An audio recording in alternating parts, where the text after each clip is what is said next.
Hey everyone, and welcome to another episode of Seriously Risky Business, the podcast we do here at Risky Business, which is all about cyber policy and intelligence and really, really important stuff like that. My name is Patrick Gray. We would like to thank the William and Flora Hewlett Foundation for supporting this policy and intelligence related work that we do here.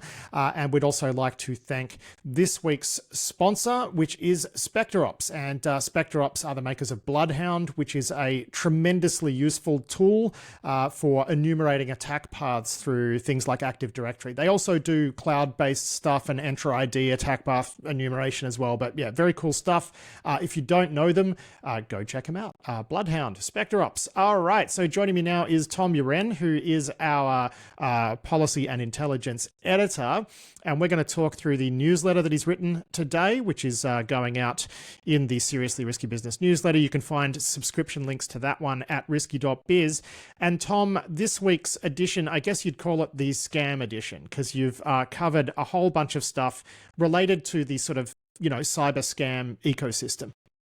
Yeah. So one of the very interesting things was that Telegram shut down two huge, they're called guarantee markets. So these are marketplaces for criminal services. So criminals sell things like deepfakes and malware and all sorts of bits and bobs that you can use if you're trying to scam people. And these marketplaces have kind of grown up around the Southeast Asian scam syndicates, and they are absolutely massive. And like for example, the biggest one has taken $24 billion worth of cryptocurrency over the past, I think it's only 3 or 4 years. So absolutely huge, almost 900,000 users. And they basically ran on Telegram. So I think late last year I wrote a piece where the UN produced a report on these types of markets, among other things. And it was just really striking how much Telegram was used to facilitate the running of these marketplaces.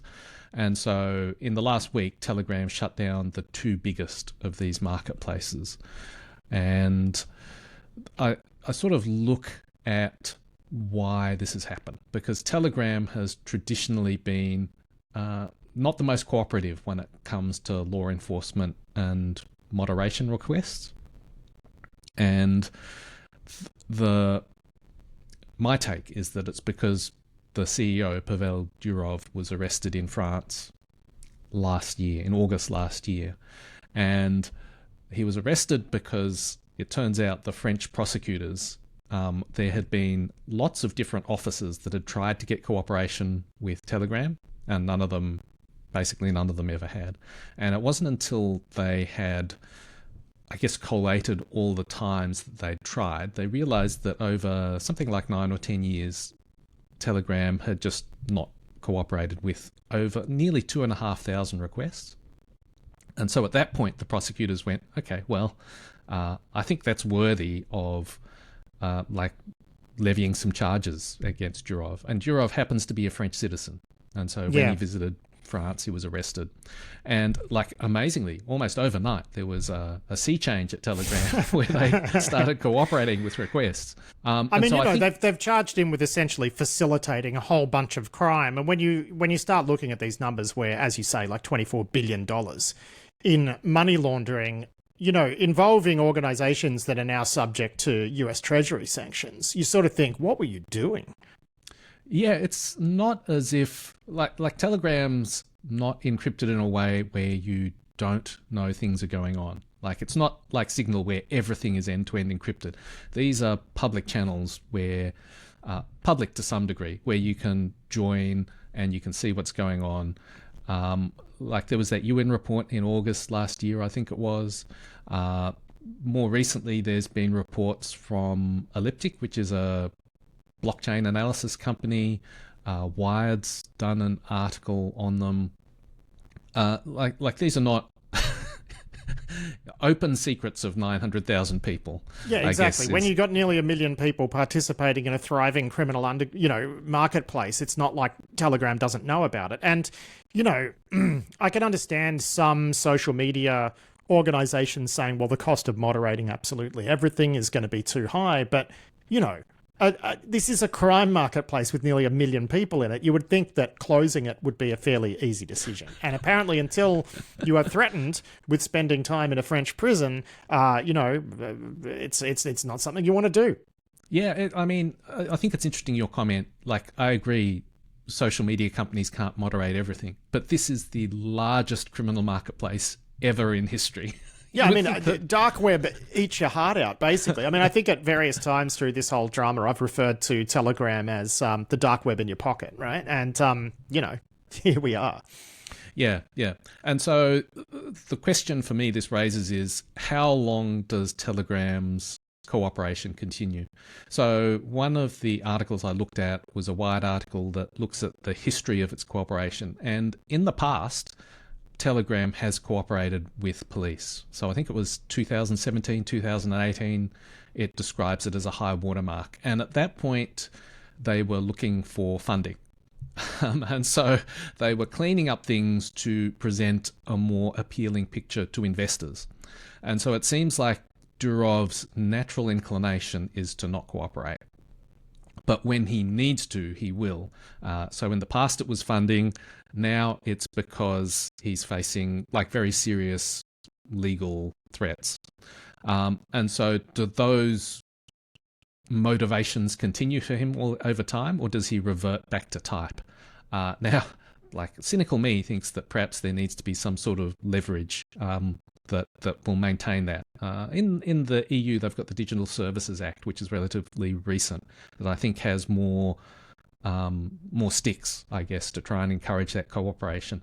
We definitely need a forever stick here. It can't just be that this case resolves and then it's like, hey, fraud time again, and he just avoids France, right? Because that is the concern here. Yeah, exactly. I think you've summed up my point beautifully. Yeah.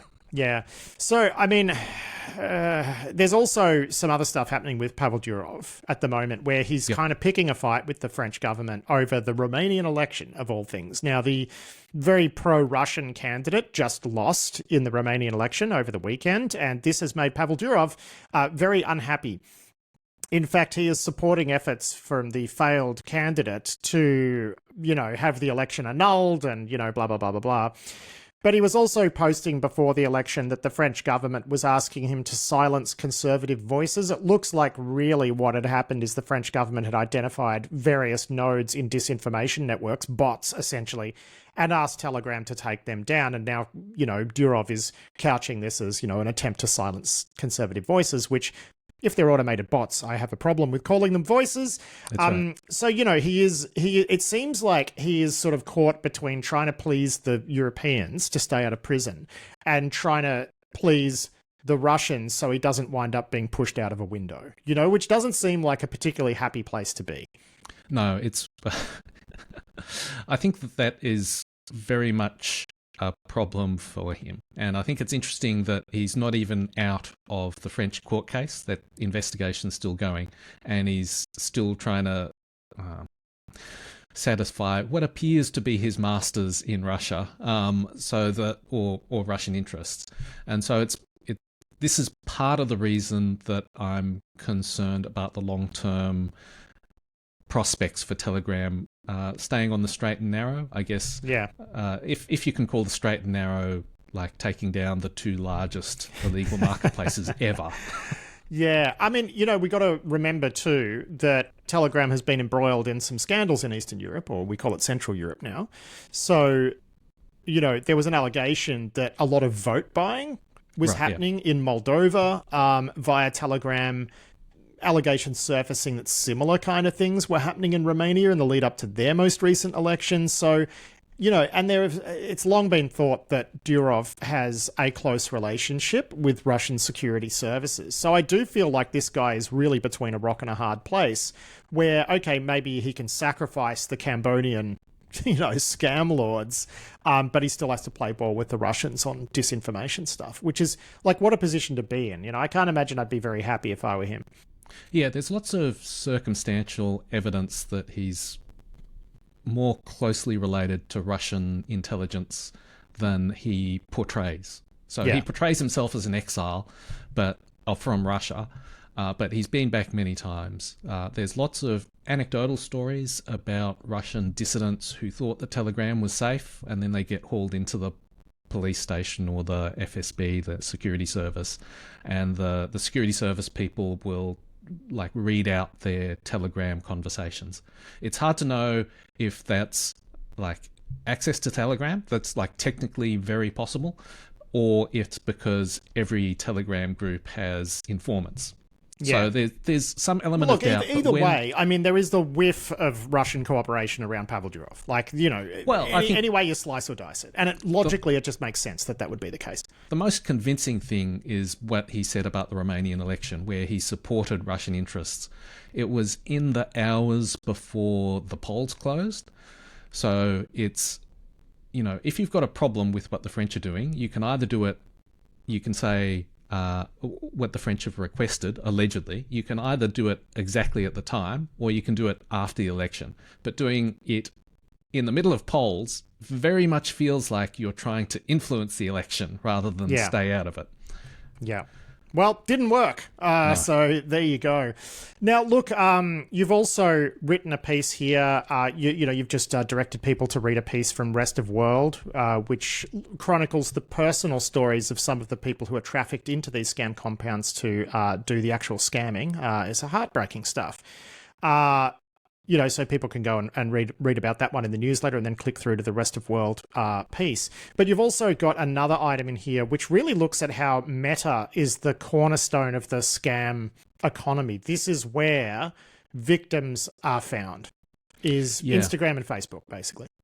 Yeah. So there's an article in the Wall Street Journal. They talk to regulators, victims, Meta, current and former employees. And the basic dynamic they come up with is that Meta allows scam advertisements more than perhaps they should. And so there's an economic incentive for Meta not to make it too hard to be able to run ads. The harder they make it, the less money they make. And that has this sort of perverse incentive where they're encouraged to prioritize other things. So some of those things that they've prioritized are, for example, combating human trafficking. So some of the people who end up in the scam compounds we've been talking about, they were recruited via Facebook ads. Now, that's not the only means, and Facebook says that they prioritize human trafficking higher than scam advertisements, which, is fair enough. I think that is the thing you should prioritize. Yet at the same time, there is this dynamic where it's not in their financial interest to get rid of scam advertisements. And so I think this is a sort of place where it seems like a government regulator should take a good hard look. What do you expect of your companies in terms of due diligence to be able to run ads? Yeah, I think it's worth pointing out too, they're not just concerned that they'll lose the revenue from the scam ads. The concern is that they're going to add friction to the process of buying advertisements, and that will just pull their revenue down across the board. And I can understand why some sociopathic executive at Meta would think about it in these ways, but when your users are having their life savings stolen, but I mean, that doesn't affect their bottom line. So, I mean, it's just, I think you're right. I think the only solution to something like this is going to be a bit of a regulation stick. Well, to me, it's the difference between what's the right balance for a company versus what is the right balance for society. And a company will come up with its perfect balance, which is not necessarily what everyone else wants. And so I think that's what government for, is to try The river is a perfectly good place to put this toxic waste. That's the thing. If you let companies determine their own balance, they care about the bottom line. They don't care about the broader. It's not their job. They got to look after shareholders, not the world. Come on, what are you, a hippie? No. I'm just trying to be fair and balanced about the whole thing. And I think the way I describe it, it makes you realize there is a problem. Yes. I hope. Yeah, 100%. 100%. That's what I'm trying to get across. Yeah. Now, look, last week we didn't do one of these podcasts because we had one in the can, which was a discussion between myself, Rob Joyce, who's former NSA, and Andy Boyd, who's former CIA. If people missed that, go check it out. It was a fascinating conversation. But there was one thing that you covered in the newsletter last week that we definitely wanted to talk about, which was some company did an analysis of the most popular Chinese apps in Chinese app stores and found that if an app was popular, it was just almost guaranteed to be using absolutely awful encryption.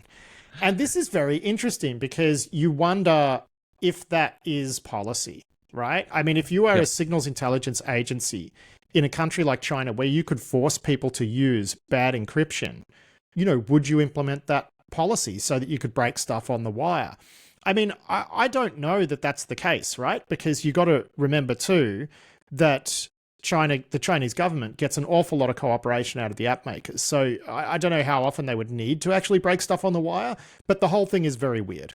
Yeah, I found it really interesting. So it was researchers from Princeton and the Citizen Lab, and they did a big picture look at almost 1,700 apps.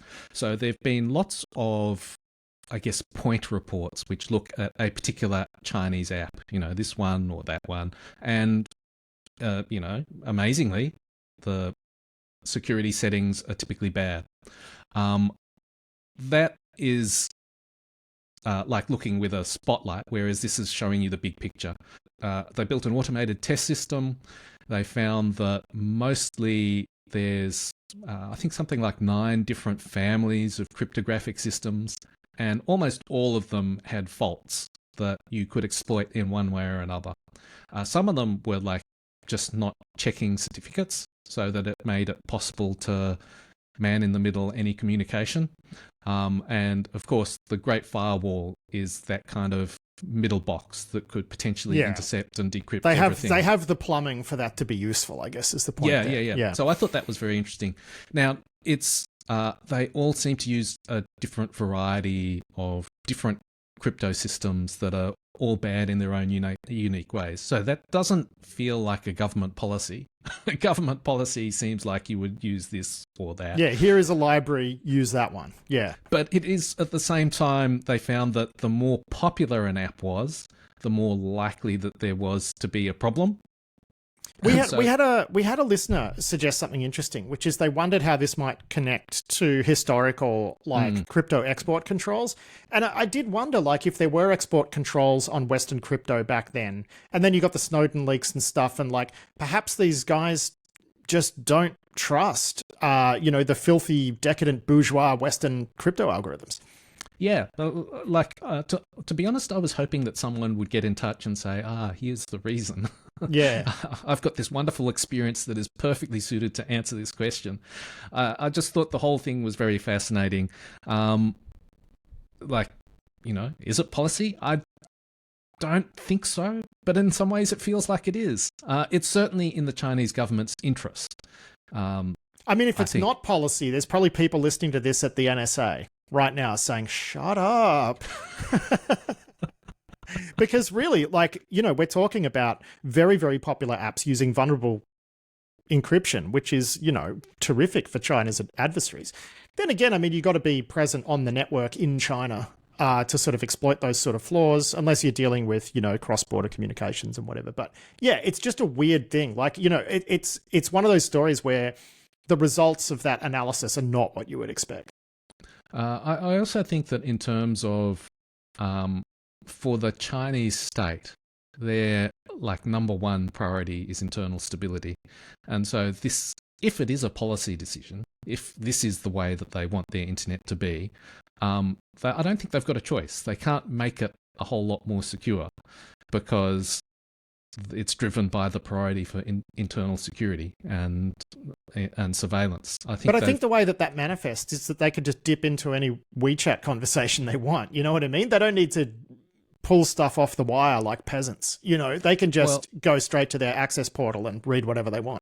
Yeah. So interestingly enough, WeChat was one of the most secure systems. Yeah. So I think it is, but that makes sense. Once we've established a good connection to the Yeah, to exactly. to Once we guts have of the system. we can read everything portal, why do we need to worry about getting them to use weak crypto? Yeah, that's right. But Yeah. I mean, who knows? Yeah, exactly. But it is curious. Let's put it that way, which is why it was a fun one to talk about. We don't have the answers, people.